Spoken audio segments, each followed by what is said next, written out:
Mechanical Technician course. Subject Energy Sources.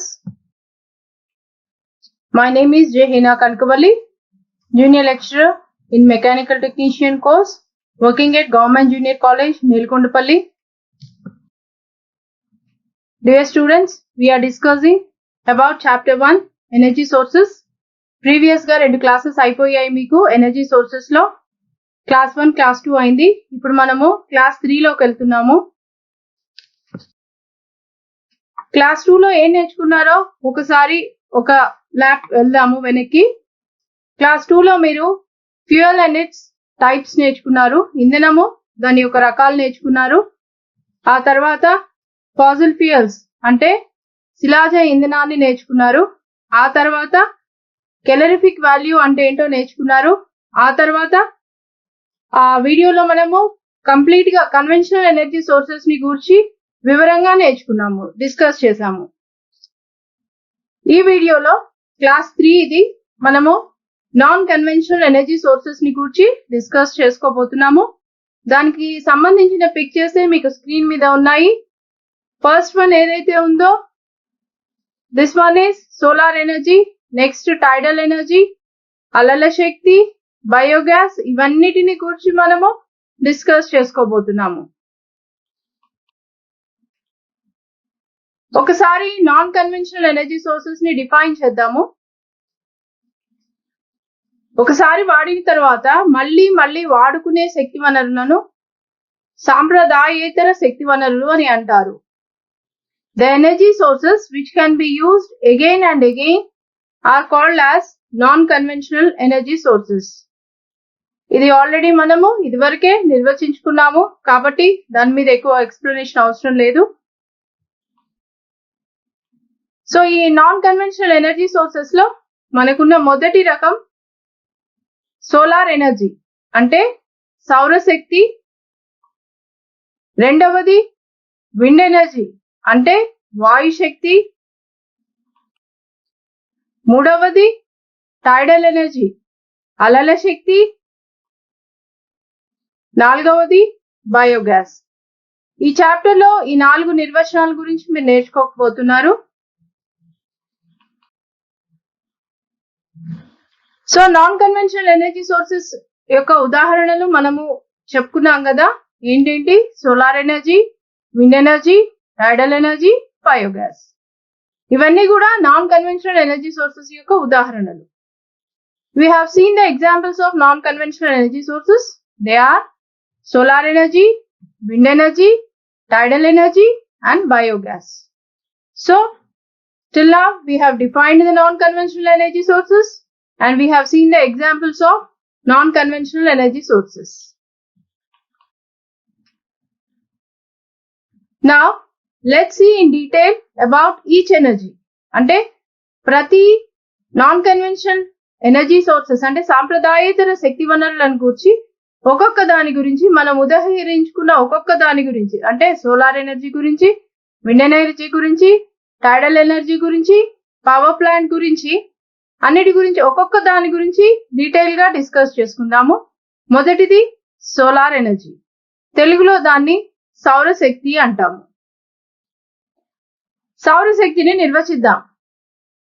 సూర్యునిలో జరిగే రసాయన చర్యల వలన కొంత శక్తి కాంతి మరియు వెలుతురు రూపంలో, ఉష్ణం రూపంలో భూమికి కాంతి కిరణాలుగా చేరుతుంది.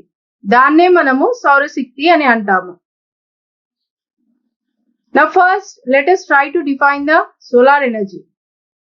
Due to the chemical reactions occurring in the sun, some amount of energy converts into heat and light which reaches the earth in the form of sun rays.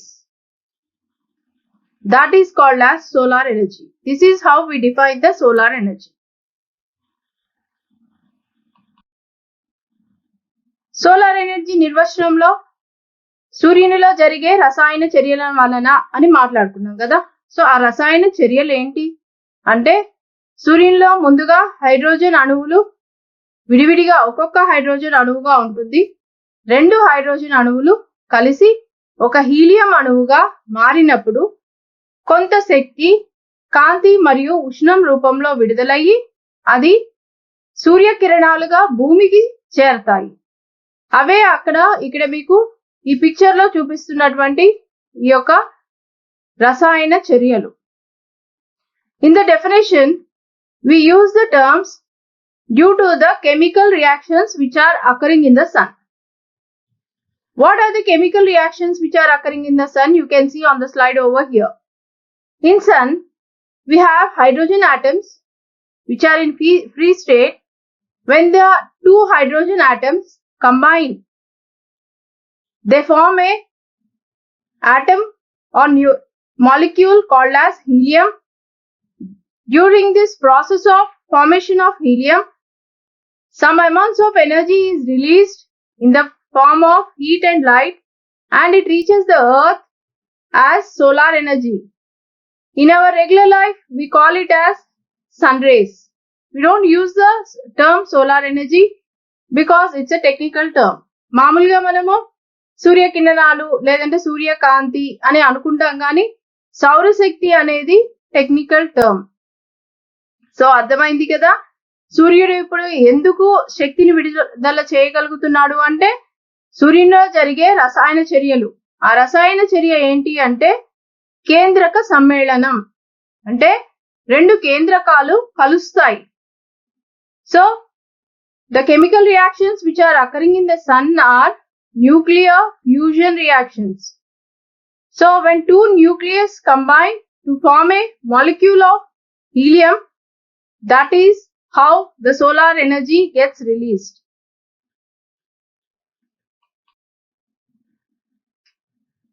So you can see on the screen how the solar energy reaches in the form of heat and light.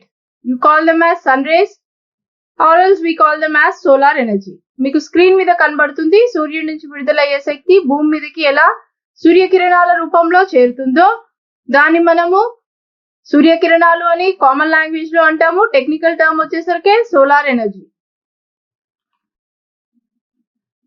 ఇక్కడ మీకు screen మీద కనిపిస్తున్నాయి కదా, వాటిని solar panels అంటారు. వాటి ఉపయోగం ఏంటి అంటే ఇప్పుడు మనము సోలార్ ఎనర్జీ వాడుకోవడం అనే దాని మీద ఆ ప్రక్రియ మీద పనిచేస్తున్నాము. సో అది వాడుకోవాలి అంటే ముందు దాన్ని మనము సేకరించాలి. ఆ సేకరించడానికి సౌరశక్తిని తీసి ఒక బాక్స్ లో పెట్టి టైట్ గా పెట్టలేము. సో దానికంటూ ఒక పరికరం కావాలి. ఇక్కడ మీకు స్క్రీన్ మీద కనిపిస్తున్న పరికరాలే సోలార్ ఎనర్జీని ట్రాప్ చేసే పరికరాలు, అంటే సౌరశక్తిని ట్రాప్ చేసే పరికరాలు.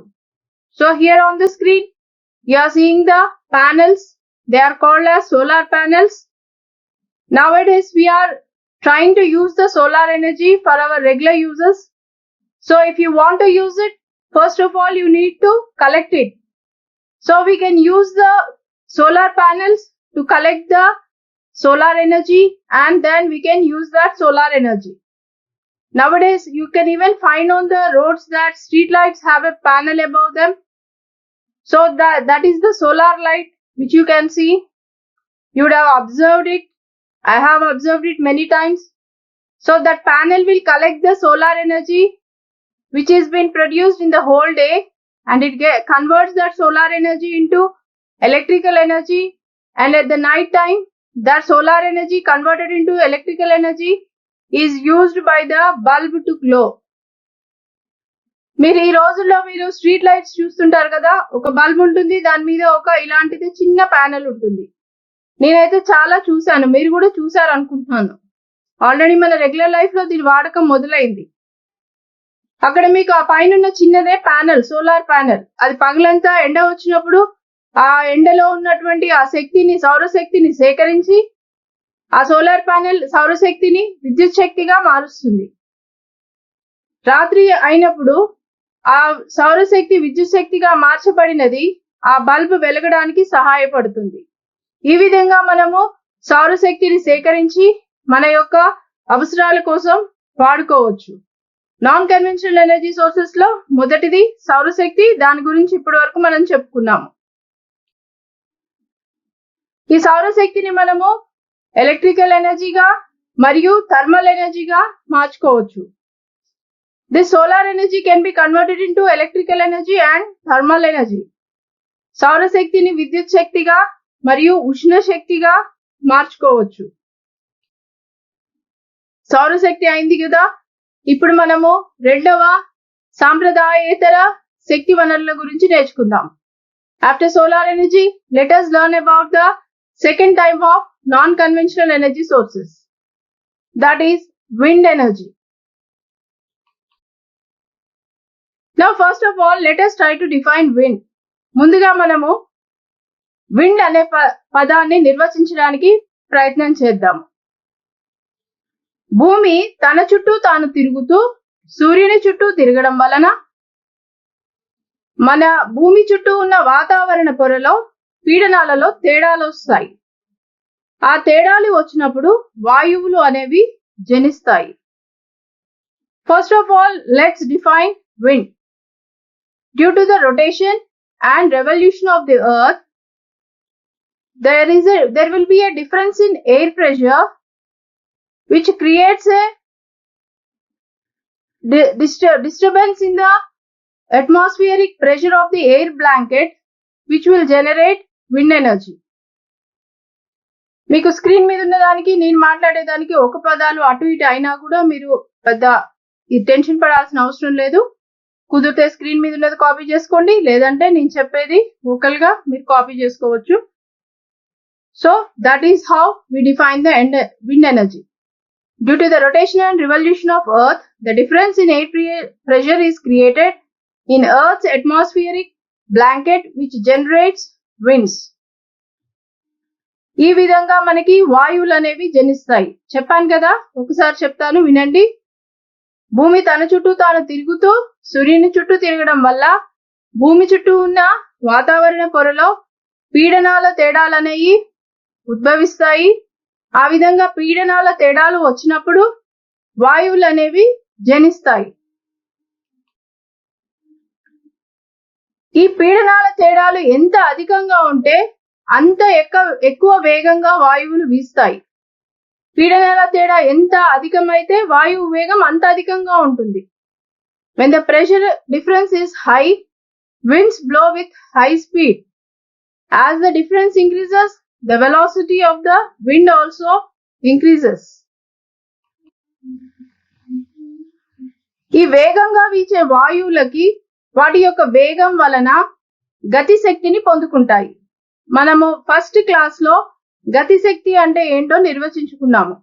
ఒక వస్తువు తన వేగాన్ని బట్టి పొందుకునే శక్తిని గతి శక్తి అని అంటారు. సో ఈ వాయువులు వేగంగా వీస్తున్నప్పుడు వాటి యొక్క వేగం వలన వాటికి గతి శక్తి అనేది వస్తుంది.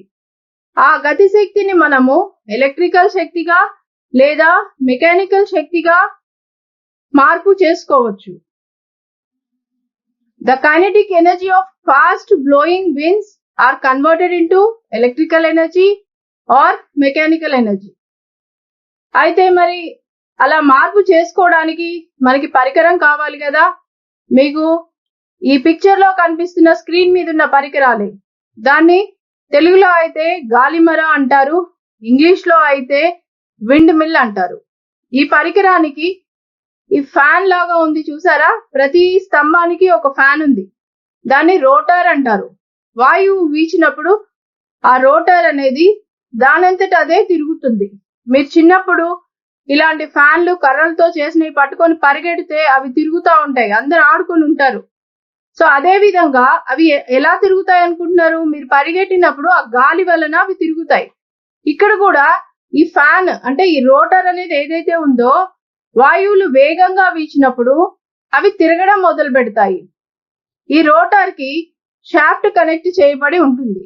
ఆ షాఫ్ట్ ని ఆర్మేచర్ కాయిల్ కి కనెక్ట్ చేస్తే విద్యుత్ ఉత్పత్తి అవుతుంది. Here you know what is wind now, how they are blown now. Now if you want to convert the energy, the kinetic energy of the winds, we have already discussed about the definition of kinetic energy. The energy possessed by a body by virtue of its speed, velocity or motion is called as kinetic energy. ఒక వస్తువు తన వేగాన్ని బట్టి పొందుకునేది kinetic energy అని already first class లో చెప్పుకున్నాం కదా. ఇక్కడ వాయువులు చాలా వేగంగా వీస్తుంటాయి. అలా వీస్తున్నప్పుడు వాటి వేగం వలన వాయువులకి ఒక శక్తి వస్తుంది. దానినే వాయు శక్తి అంటారు. As the winds blow at a very high speed, they possess an energy called as kinetic energy, and because of that kinetic energy, they possess the energy called as wind energy. Now, this wind energy we wanted to use now. So to use that wind energy, how can we use it? So we need some machinery type. So here you can see the different types of fans here. Here many fans are located in this. So in your general words, you call it as a fan. So for you to understand, I am saying that, but the technical term is windmill. Okay, this is called as a windmill. A single one, every single one is called as a windmill. Here for this you have a fan-like structure that is called as rotor. Whenever the wind blows, the rotor will rotate, and the rotor is connected to a shaft. And when the shaft is connected to an armature coil, electricity can be produced. This is how the wind energy can be converted into electrical energy or the mechanical energy. So ఇప్పుడు wind energy అయిపోయింది, solar energy అయిపోయింది మొదటిగా, next wind energy అయిపోయింది. మనం discuss చేసుకుంటున్న topic non conventional energy sources. దానిలో మూడవ రకము ఇక్కడ మీరు చూస్తున్న అలల శక్తి. అలలు ఉన్నాయా, కనిపిస్తున్నాయా అందరికి? అలల శక్తి అంటే టైడల్ ఎనర్జీ.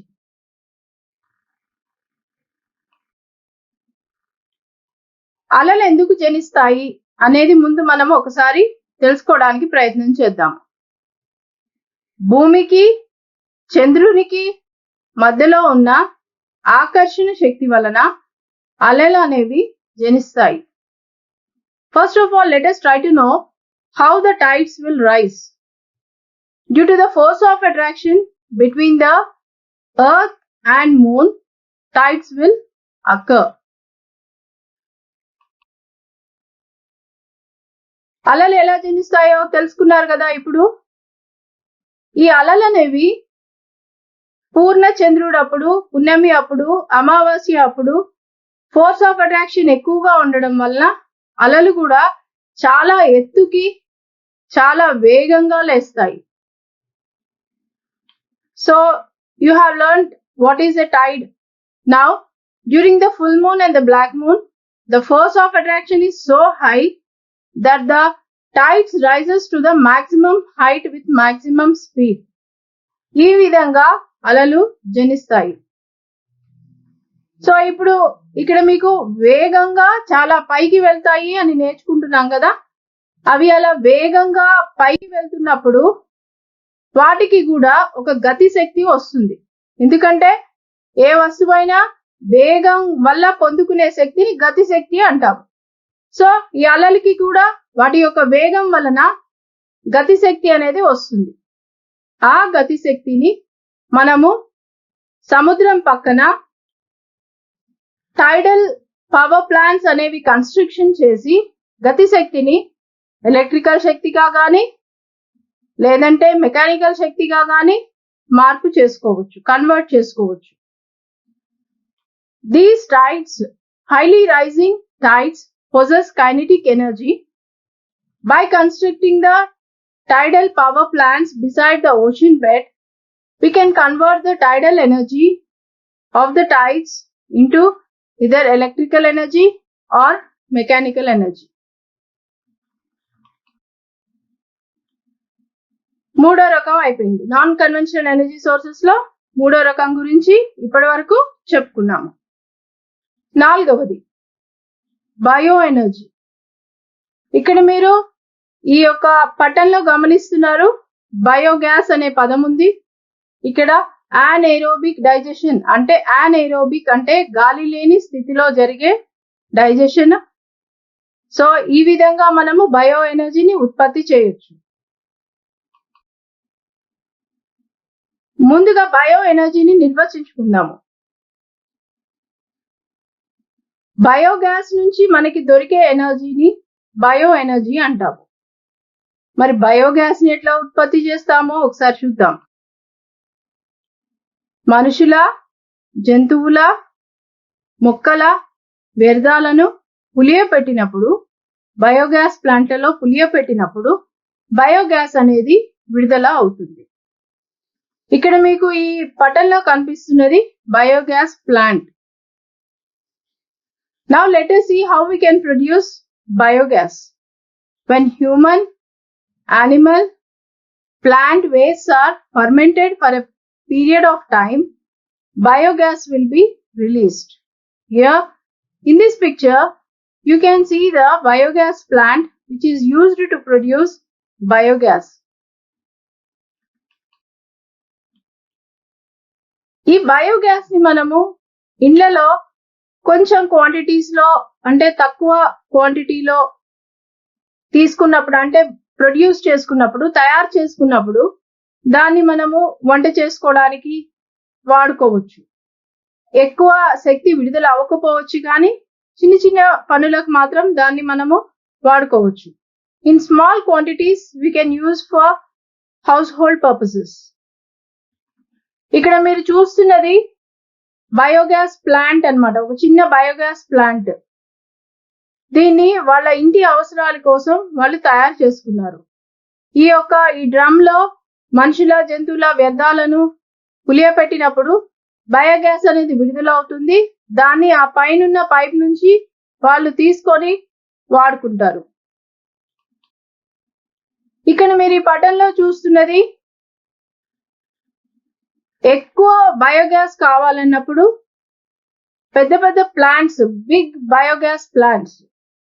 ఇవి ఎందుకు అంటే ముంబై, చెన్నై, ఢిల్లీ లాంటి మెట్రోపాలిటన్ సిటీస్ లో సీవేజ్ అంటే డ్రైనేజ్ ఉంటుంది కదా, దాన్ని తీసి ఫర్మెంటేషన్ చేయడం వల్ల బయోగ్యాస్ ని ఉత్పత్తి చేసిన గ్యాస్ ని విద్యుత్ శక్తిని తయారు చేయడానికి వాడతారు. సో ఇలా మనం బయోగ్యాస్ ని పారిశ్రామికంగా మరియు గృహ అవసరాలకు వాడుకోవచ్చు.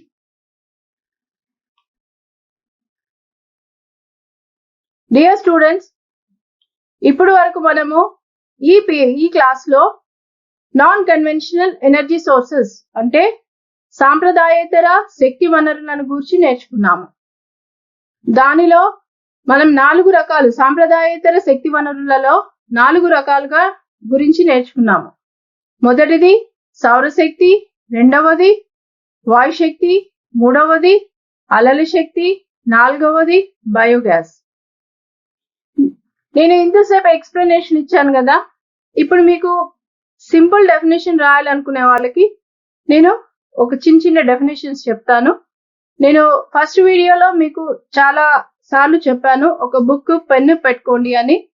మీరు అలానే వింటున్నారు క్లాసెస్ అని నేను అనుకుంటున్నాను. సో ఇక్కడ సౌరశక్తిని నిర్వచించండి అంటే సింపుల్ వర్డ్స్ లో సూర్యుని నుంచి విడుదలయ్యే శక్తిని సౌరశక్తి అని అంటారు అని రాయొచ్చు. Students, till now we have discussed in detail. It's not in detail. We have discussed the definitions of non-conventional energy sources and we have defined them very elaborately. Now I'll tell you in simple words how to define them. If you want to define solar energy, you can define it as energy which is released or which is produced by sun is called as solar energy. Next వచ్చేసి wind energy అంటే వాయు శక్తి. వాయు శక్తిని simple words లో మనం ఏమని define చేసుకోవచ్చు అంటే వాయువుల నుంచి పొందుకునే శక్తిని వాయుశక్తి అని అంటాము. గాలిమరల ద్వారా వాయుశక్తిని మనం పొందుకోవచ్చు అని రాయొచ్చు మీరు answer. To define wind energy in simple words, we can define it as energy which we possess from fast blowing winds is called as wind energy. By using windmills, we collect this wind energy and we convert this wind energy into electrical energy. Or mechanical energy అని రాయొచ్చు. Next వచ్చి టైడల్ energy అంటే అలల శక్తి. అలల నుంచి పొందుకునే శక్తిని అలల శక్తి అని అంటారు. టైడల్ పవర్ ప్లాంట్స్ ని నిర్మించడం ద్వారా ఈ అలల శక్తిని యాంత్రిక శక్తి లేదా విద్యుత్ శక్తిగా మార్చుకోవచ్చు. Define టైడల్ energy.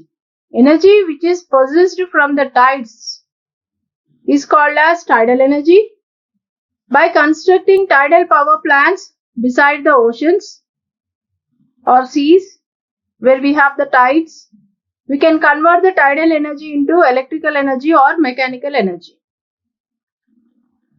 Next, biogas ni ela నిర్వచిద్దామో చూద్దాము. మనుషుల, జంతువుల, మొక్కల వ్యర్థాలను పులియపెట్టినప్పుడు ఆ జీవ శక్తి నుంచి వచ్చే వాయువును బయోగ్యాస్ అని అంటారు. ఆ బయోగ్యాస్ ని మనము వివిధ అవసరాలకు వాడుకోవచ్చు అని నిర్వచించవచ్చు. Now let's define biogas. Human, animal, plants wastage when fermented for a particular period of time releases gas called as biogas, which can be used for cooking and electrical production. ఇప్పుడు నేను మీకు పర్టికులర్ గా ఈ definitions ఎందుకు చెప్పానంటే ఈ విషయాల గురించి ఎక్స్ప్లెయిన్ చేసేటప్పుడు ఉదాహరణలు ఇస్తుంటాము, మీకు అర్థం అవ్వడానికి సాధారణ భాషలో ఎక్స్ప్లెయిన్ చేస్తుంటాము.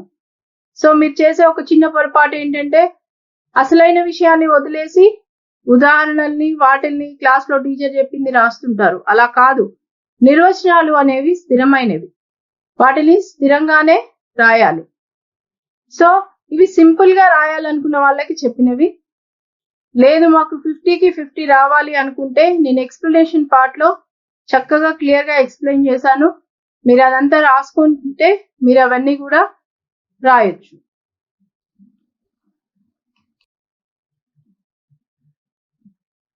స్టూడెంట్స్, ఇక్కడతో మనకి ఫస్ట్ చాప్టర్ అయిన ఎనర్జీ సోర్సెస్ కంప్లీట్ అయిపోతుంది.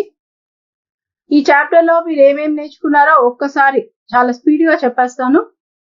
ఎనర్జీ సోర్సెస్ అనే చాప్టర్ లో ఎనర్జీ అంటే ఏంటో నేర్చుకున్నారు, దాని ప్రమాణాలు నేర్చుకున్నారు, టైప్స్ ఆఫ్ ఎనర్జీ నేర్చుకున్నారు, ఎనర్జీ యొక్క రూపాంతరాలు ఫార్మ్స్ ఆఫ్ ఎనర్జీ నేర్చుకున్నారు.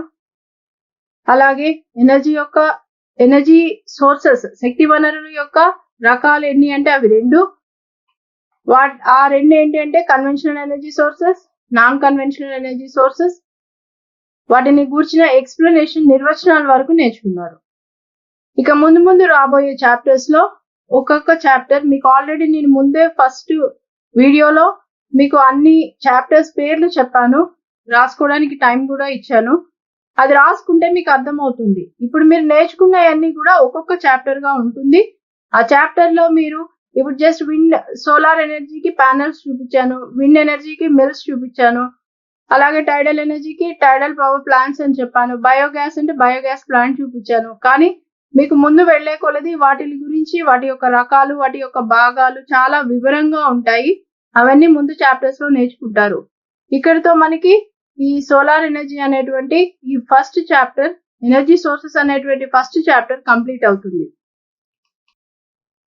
సో ఇందులో మీకు నేను క్వశ్చన్ ప్యాటర్న్, మీకు ఇవి టెక్స్ట్ బుక్ లో, మీ దగ్గర టెక్స్ట్ బుక్స్ లేవు కదా, సో ఈ టెక్స్ట్ బుక్ లో ఉండే బ్యాక్ క్వశ్చన్స్ ఇలానే ఉంటాయి. సో ఇవన్నీ కూడా మీరు ఒకసారి చదువుతాను స్పీడ్ గా, మీరు మెల్లగా నోట్ డౌన్ చేసుకోండి. మొదటిది డిఫైన్ ఎనర్జీ అంటే శక్తి నిర్వచనం. Write down the types of energy శక్తి యొక్క రకాలు. What are the forms of energy శక్తి యొక్క రూపాంతరాలు. What are the types of energy sources శక్తి వనరుల యొక్క రకాలు. What are the components of coal లో ఉండే components.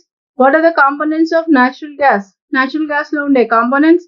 What are the components of crude oil లో ఉండే components. Define conventional energy sources సాంప్రదాయ శక్తి వనరుల నిర్వచనము. Define non conventional energy sources సాంప్రదాయేతర శక్తి వనరుల నిర్వచనం. ఇవన్నీ 2 మార్క్స్ కి ఇంపార్టెంట్ క్వశ్చన్స్. 2 ప్రశ్నలు మాత్రం గ్యారంటీ వస్తాయి దీని నుంచి. నెక్స్ట్ వచ్చేసి 6 మార్క్స్ కి explain conventional energy sources, explain non conventional energy sources. మీరు వీడియోలో నేను ఎక్స్ప్లెయిన్ చేసిందంతా రాసుకుంటే పాయింట్స్ వైజ్ గా రాసేయచ్చు. నెక్స్ట్ వచ్చేసి ఈ చాప్టర్ లోంచి మీకు ప్రాక్టికల్ క్వశ్చన్స్ ఉండవు. ఇంతటితో మీకు ఈ చాప్టర్ కంప్లీట్ అవుతుంది. Thank you.